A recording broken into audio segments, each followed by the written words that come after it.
Heartbreak tonight after a 6-year-old girl is killed in a house fire. Her parents and siblings made it out. They are expected to survive their injuries. Natisha Lance gives us a closer look at all this devastation. So it was about 1:30 when firefighters were called to 6173 North Sweetwater Road, and they encountered a massive fire that was taking place at this house. When firefighters first arrived, they found heavy fire coming from the home. This house was burnt so badly, it is down to the studs. Now, when we get a little bit closer, you'll be able to see the front steps of the house were charred, the tree in front of the house was charred, the trampoline in front of the house just melted away.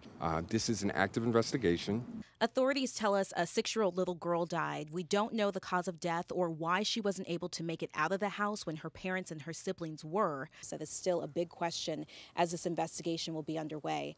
We're, really thorough at what we do. There's no timetable. They also said that once they arrived on the scene, there were other family members who were here.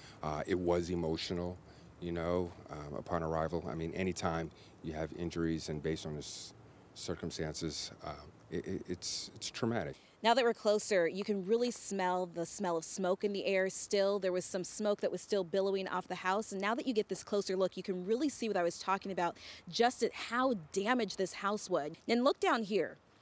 This is through a fence, but these leaves right in front of the house, those are completely charred too.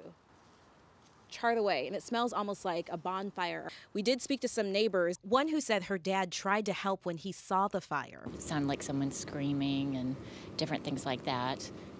He went running across to see how he could help. It's just a devastating scene here when you look at it, and you can still smell that smell of smoke in the air, and just so heartbreaking for this family.